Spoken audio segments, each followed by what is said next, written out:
Hey, happy day 587 of What She Up To Now. She being me, Sharon Horne-Ellstrom, also known as Pajama Grandma, holding a feather because I'm thinking about birds today. Birds of a feather flocking together and how we come together when we have common interests, and that there's power in that, but there's also the possibility of, negative impacts coming from that.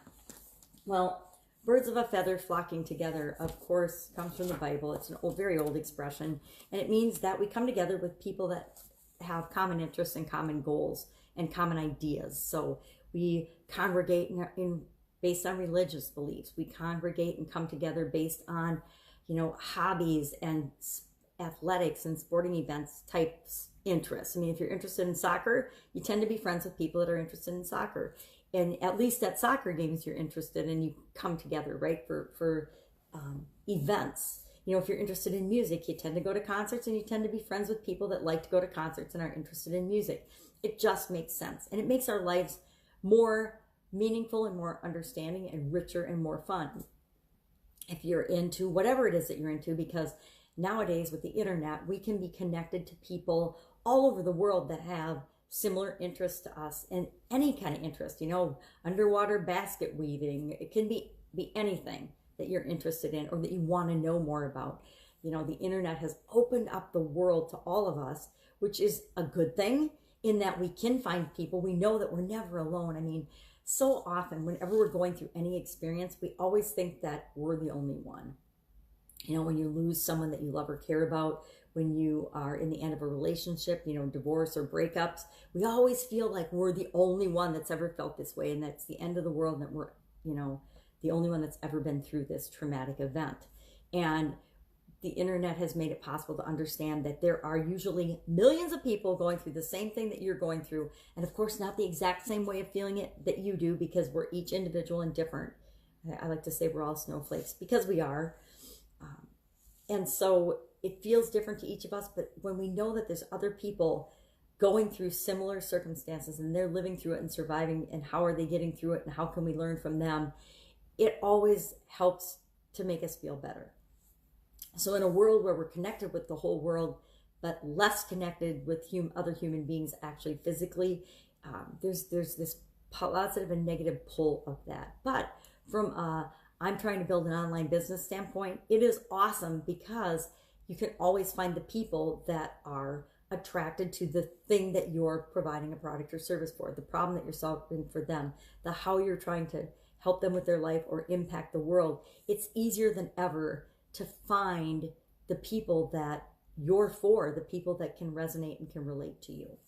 So I'm thinking about that today, about how do you go about finding those people, and how do you go about speaking to those people and attracting those people to you?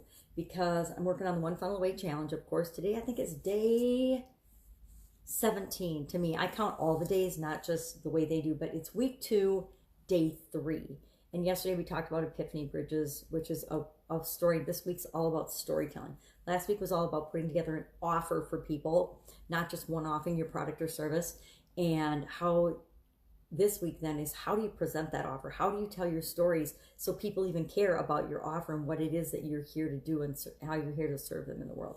People don't really care at all about anybody else but themselves when it comes to anything, especially when it comes to selling anything. So how do you get people to care? And it's not about getting everybody to care. It's about how do you get the people that what you have to offer is for them to pay attention and notice and care about it. And you do that by telling stories. And so this whole week is all about storytelling and a specific way of telling your story so that people can understand and relate to it. And it's really a fascinating study, but it's the same way that every great movie, every great book that we love to read, every great story that's ever been told, it all follows a same format. A bunch of people have studied this, and so it's really fun to learn from other people and say, oh my gosh, I've been impacted by this my whole life, but I've never noticed it. I've never noticed the pattern. And I'm all about looking for patterns and foundations and systems and things that work and make life simpler and easier for myself and for other people. So I love finding and seeing when people have done a bunch of research and done a lot of homework and found the underlying pattern, because I don't have to go figure out the underlying pattern myself. I can just learn it and study it and say, okay, I see how this fits and what makes sense for me. I don't have to reinvent the wheel. And I spent a lot of years reinventing the wheel, and it's exhausting. So I highly recommend learning from other people, modeling other people, and not feeling the need to do everything your own way and reinvent the wheel. Because here's the rub. You're going to learn the basic foundation of how things work, and you're always going to tweak it and make it your own. You're always going to add your unique perspective and your unique experiences to that thing. But if you could understand the foundation first and the system first, then you're spending like 20% of your time adding you to it, your personality, your art, your twists to it that make the foundational thing work. And that's a lot more fun than spending 100% of your effort figuring out, testing, trying, and failing a lot of times, because that's how we figure things out, is by testing them and trying them and practicing until we get what works for us. But if you can build on a strong foundation of what's proven to work, and the truth is, how we get anything we want is the same for each human being on the planet. There's 5 steps to getting anything you want. There's 5 steps to almost any process. There's a simple system and a simple way that every business and every industry on the planet works, whether we think our business is different or not, whether we think we're different or not. Because guess what? We are different. But there's still, this is how it works in getting anything that you want in any aspect of our lives. And we can fight against that. It's like fighting against universal laws. We can choose not to believe them. We can choose not to follow them, but they're going to impact us either way. And even not just universal laws, some of the physical laws of the world, we can pretend and try to ignore them, but they're going to impact us whether we believe in them or not. And gravity is, of course, the most visible, easy example of that. If you jump off a building, you will get hurt or die. It's physics. It's gravity. You might not believe in gravity. You might believe you're invincible and that it's not going to happen to you. But when you hit the ground, splat, guess what? Whether you believed in gravity or not, it is going to impact you. The same is true of so many things in our life. Universal laws, the way things work in certain aspects, it just is the way it is. And we can either embrace it or we can fight against it. I say embrace it because it's a lot more fun and a lot less stressful than the alternative. So working on the One Funnel Wave challenge, of course, going to do an origin story today. I've been publishing for quite a while now. As much as I resisted publishing and I wasn't going to ever do it, here I am every day, day 587. So talking and sharing what I'm working on as I transition from the brick and mortar world, the corporate world, to the online world.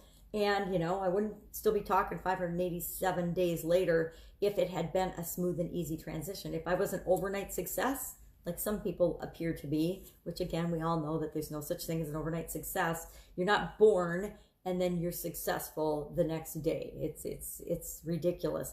But to compare ourselves to other people is kind of like expecting ourselves to be something that we're not, or expecting ourselves to be an overnight success.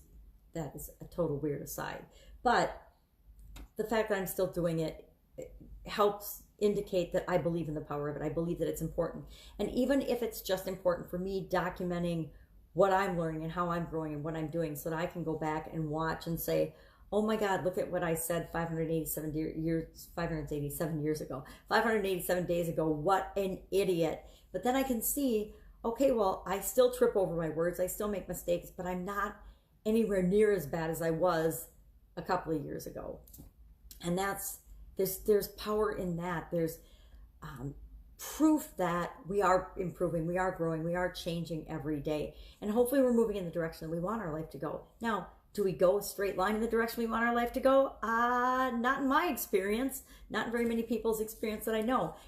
Life is a roller coaster ride. It's ups and downs. And if we didn't have the downs, we wouldn't appreciate the ups so much. So embrace the entire journey. Embrace all the experiences you have, because they're all here to show you something. They're all here to show me something. Every stupid thing I do, is here to show me as much or more as every smart thing that I do, right? And I'm one of those people, I learn way more from my mistakes and the things that I don't do right than I ever learned from the things I do right the first time.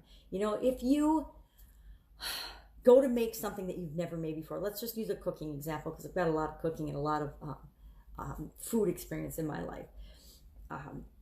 say you go to make something you've never made before. If it works out the first time, you're excited and that's awesome, but you don't learn as much as if you make something and it isn't perfect the first time.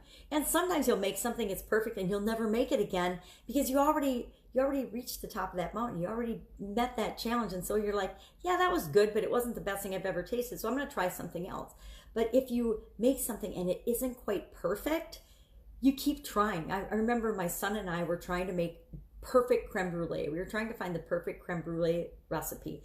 And I think we spent about 2 years trying and making different creme brulee recipes because we wanted to find the best, the perfect, the easiest one for us to make. And we finally found it, but it took us like 2 years. Now, if we had made the first creme brulee and it was the best creme brulee we'd ever tasted in the whole wide world, we probably would have made that creme brulee and then we would have gotten bored and we would have said, okay, well, let's make the best, I don't know, something else. Probably something with caramel because caramel is the best in the whole wide world, but we would have probably moved on and made something else. I remember watching my son learn how to make champagne chicken, and he made champagne chicken and would actually deliver it to my brother-in-law, one of his uncles. Like every couple of days, he would try a new recipe and a new version, and he would take it over and test it on his uncle because his uncle loved champagne chicken until he got it absolutely perfect the way he liked it, because there was a restaurant we ate at that made delicious champagne chicken and he wanted to be able to make it at home. Well, he did it, and when he got it perfected, I don't think he's made champagne chicken in 5 years now because he did it until he got it perfected and then he moved on to something else, because we always want to be continuously improving and growing and developing and getting better at things. You know, it's the same way in our life until once we get something perfected, or if we do it right the first time, we tend to not learn as much as if we had to find and improve and get better at something. You know, I think that in any sport I've ever played, not that I'm very athletic, I'm the first to admit it, if I would have tried something and been awesome at it the first time, I would never probably do it again because I'd be like, that's too easy. I want to find something that's more challenging and that will push me to grow. So ask yourself, is that you? Do you look for those opportunities and look for those things? And or not? I mean, some people are, I learned something, I have to master it, I have to be perfect at it every time, because we're all different. So what works for you? So 1 Funnel Away challenge, and rolling out, of course, my offer for that, which you'll hear more about over the next few days. And I'm sure you'll probably hear my origin story or see my origin story about that product or service that I'm creating for that particular challenge. I'm going to be practicing more stories on my platforms. And my platform, of course, Facebook Live is easiest for me because I can disseminate it and share it everywhere. And I will get better at sharing things in the written form. I've got to get help with that. Given my vision, I can't do those things anymore. I need definitely help with those type things and with posting and things that I should have gotten help with a long time ago. But stubborn and pig-headed, just the way I am. And I hate that expression, that's just the way I am, because I'm continually trying to improve and not be so stubborn and not be so pig-headed and ask for help in the areas that I need help in. That's a continually improving area for me. We all have those, right? At least I know what mine are. So if I can help you in any way, go ahead and hit me up in the comments below. Otherwise, I will, of course, be with you tomorrow and sharing what I'm working on, what I'm up to now. Take care. Have an amazing day. I will be with you tomorrow. Bye.